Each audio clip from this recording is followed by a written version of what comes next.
ഈ സാംസ്കാരിക രംഗത്തും വലിയ തർക്കങ്ങളുണ്ട്. വൈശാഖനും അതുപോലെ കൽപ്പറ്റ നാരായണനുമായിട്ടൊക്കെ തർക്ക തർക്കങ്ങൾ ഇടതു സ്ഥാനാർത്ഥിക്ക് വേണ്ടിയും എതിരുമായിട്ടും ഒക്കെ.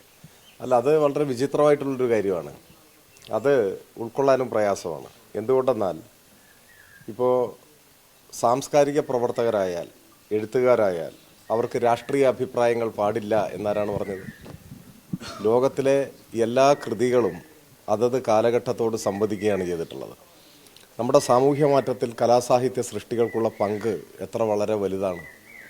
അത് ലോക സാഹിത്യ ചരിത്രം പരിശോധിച്ചാൽ തന്നെ നമുക്കത് കാണാൻ പറ്റും. ഇപ്പോൾ വർഷങ്ങൾക്ക് മുൻപ് അപ്റ്റൺ സിൻക്ലെയർ എഴുതിയൊരു നോവലായിരുന്നു ദ ജംഗിൾ. ആ നോവൽ പുറത്തു വന്നതിന് ശേഷമാണ്, എനിക്ക് തോന്നുന്നു 1905 മറ്റോ ആണ് ആ നോവൽ വരുന്നത്. ഒരു സോഷ്യലിസ്റ്റ് എഴുത്തുകാരനായി അറിയപ്പെട്ട ആളായിരുന്നു അപ്റ്റൺ സിൻക്ലെയർ.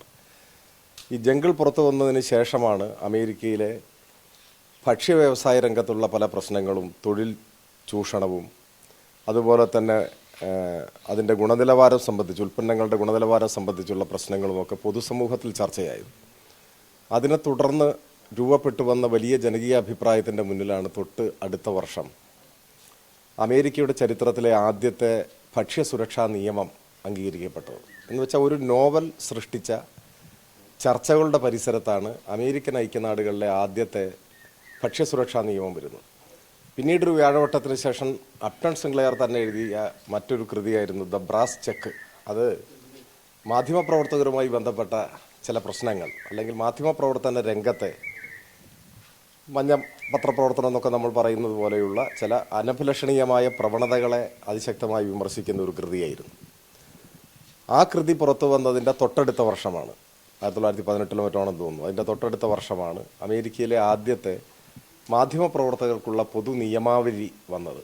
ഞാൻ സൂചിപ്പിച്ചത് ഒരു സാഹിത്യകൃതി എങ്ങനെ സമൂഹത്തിൽ സ്വാധീനം ചെലുത്തുന്നു, എങ്ങനെ നിയമനിർമ്മാണത്തിലേക്ക് നയിക്കുന്നു. അമേരിക്കയിൽ തന്നെ അടിമത്തം നിർത്തലാക്കിയതുമായി ബന്ധപ്പെട്ട് എബ്രഹാം ലിങ്കൺ തന്നെ അഭിപ്രായപ്പെട്ടിട്ടുണ്ട്. 1850 മറ്റോ ആണെന്നോ, 1850 ഹാരിയറ്റ് എലിസബത്ത് ബീച്ചർ സ്റ്റോവ് എഴുതിയ അങ്കിൾ ടോംസ് ക്യാബിൻ എന്നൊരു കൃതി. അതിന് മറ്റൊരു പേര് കൂടിയുണ്ട് ആ പുസ്തകത്തിന്.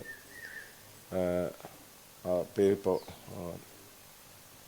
ലൈഫ് ഓഫ് ലോവ്ലി എന്നോ മറ്റോ ആണ് ആ പുസ്തകത്തിൻ്റെ പേര്. ഏതായാലും അങ്കിൾ ടോംസ് ക്യാബിൻ എന്ന പേരിൽ വിശ്വവിഖ്യാതമായ കൃതി പുറത്തിറങ്ങിയപ്പോഴാണ്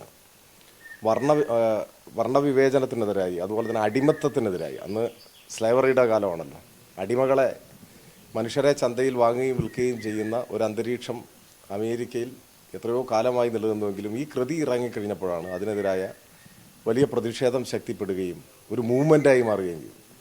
അവസാനം നിയമം മൂലം നിരോധിച്ചു. അതിനുശേഷം വൈറ്റ് ഹൗസിലെത്തിയ ഗ്രന്ഥകാരിയെ ചൂണ്ടി എബ്രഹാം ലിങ്കൺ പറഞ്ഞത് ഈ വനിതയാണ് മഹത്തായ ഈ യുദ്ധം തുടങ്ങി വെച്ചത് എന്ന് പറയുന്നുണ്ട്. അപ്പോൾ ഇങ്ങനെയൊക്കെ സമൂഹത്തെ മാറ്റിമറിച്ചതിൽ വലിയ പങ്ക് സാഹിത്യകൃതികൾ, കലാസൃഷ്ടികൾ വഹിച്ചിട്ടുണ്ട്. ഇവിടെയും ജാതീയതയ്ക്കെതിരായ സമരത്തിൽ ആശാന്റെ കൃതികൾ വഹിച്ച പങ്ക്, ദുരവസ്ഥയും ചണ്ടാലഭിക്ഷയും വഹിച്ച പങ്ക് എത്ര വലുതാണ്. അങ്ങനെ ഒരുപാട് അനുഭവങ്ങൾ ഞാൻ നമ്മുടെ ചോദ്യം ഇങ്ങനെ വന്നപ്പോൾ സൂചിപ്പിച്ചെന്നുള്ളൂ ഉണ്ട്. അതിലെല്ലാം ശക്തമായ രാഷ്ട്രീയ നിലപാട് ഓരോരുത്തരും മുൻപോട്ട് വെച്ചിട്ടുണ്ട്. അപ്പോൾ എഴുത്തുകാരും കലാകാരന്മാരും എല്ലാം, കലാസാഹിത്യ രംഗത്ത് പ്രവർത്തിക്കുന്നവരെല്ലാം രാഷ്ട്രീയ അഭിപ്രായമുള്ളവരും നിലപാടുള്ളവരുമാണ്. അത് പറയുന്നതിൽ എന്ത് തെറ്റ് എന്നതാണ് എനിക്ക് മനസ്സിലാവാത്തൊരു പ്രശ്നം. ഇപ്പോൾ ഒരാൾ പറയുകയാണ്, നിലമ്പൂരിൽ എനിക്ക് വോട്ടുണ്ടായിരുന്നെങ്കിൽ LDF സ്ഥാനാർത്ഥിക്ക് ചെയ്യുമായിരുന്നു. പറഞ്ഞതാരാണ്? ആദ്യം അത് പറഞ്ഞത് നിങ്ങൾ എന്നോട് ചോദിച്ചിരുന്നു. ആദ്യം അത് പറഞ്ഞത് നിങ്ങളിലൂടെയാണ് ആ പ്രതികരണം ഞാൻ അറിഞ്ഞത് തന്നെ. ആദ്യം അങ്ങനെ ഒരു അഭിപ്രായം പറഞ്ഞത് പ്രമുഖനായ കവി സച്ചിദാനന്ദനാണ്. അദ്ദേഹം സമീപകാലത്ത് പോലും ശക്തമായി LDF ഗവൺമെൻറ്റിനെ വിമർശിച്ചിട്ടുള്ള ആളല്ലേ, ശക്തമായി വിമർശിച്ചിട്ടുള്ള ആളാണ്, വിമർശനങ്ങൾ തുടരുന്ന ആളാണ്. അവരെ പോലുള്ളവരുടെ വിമർശനങ്ങളെ ഞങ്ങൾ മാനിക്കാറുമുണ്ട്. ആ വിമർശനാവകാശം, ആ ജനാധിപത്യാവകാശത്തെ ഞങ്ങൾ മാനിക്കാറുമുണ്ട്. പക്ഷെ അദ്ദേഹം ഇങ്ങനെ ഒരു അഭിപ്രായം പറഞ്ഞു. അത് കഴിഞ്ഞപ്പോൾ മറ്റു ചിലരും അങ്ങനെയുള്ള അഭിപ്രായങ്ങൾ പറഞ്ഞു. അപ്പോൾ സഹിക്കുന്നില്ല. അപ്പോൾ പറയുകയാണ് ഇത് എന്തോ സ്ഥാനമാനം കിട്ടാൻ വേണ്ടിയാണെന്നൊക്കെ പറഞ്ഞിട്ട് മറ്റൊരു സാഹിത്യകാരൻ പറയുന്നു. അഭിപ്രായം പറയാതെ മിണ്ടാതിരിക്കണം എന്ന് പറയാൻ ആർക്കാണ് അവകാശം? ആർക്കാണ് അവകാശമുള്ളത്? എന്ത് സ്ഥാനമാനമാണ് ഈ കാലത്ത് എന്നെ പിന്തുണച്ചുകൊണ്ട് അവർക്ക് കിട്ടാൻ പോകുന്നത്? ഇപ്പോൾ ഹരിത സാവിത്രി എന്നൊരു എഴുത്തുകാരി ഒരു അഭിപ്രായം പറഞ്ഞതിൻ്റെ പേരിൽ അവർ വേട്ടയാടപ്പെട്ടപ്പോൾ നവമാധ്യമങ്ങളിൽ അവർ തന്നെ പ്രതികരിച്ചു. അവർക്ക് തന്നെ വിശദീകരിക്കേണ്ടി വന്നു. അവരടിയുറച്ച രാഷ്ട്രീയമുള്ള ഒരാളാണ്. അത് ഈ വിമർശിക്കുന്നവരും അസഭ്യം പറയുന്നവരും അശ്ലീലം പറയുന്നവരും മനസ്സിലാക്കിയിട്ടുണ്ടോ എന്നറിയില്ല. അവരുടെ ഏറ്റവും ഒടുവിൽ പുറത്തിറങ്ങിയ ഖുർബാൻ എന്നൊരു കൃതിയുണ്ട്, മാതൃഭൂമി ബുക്സ് പ്രസിദ്ധീകരിച്ചത്.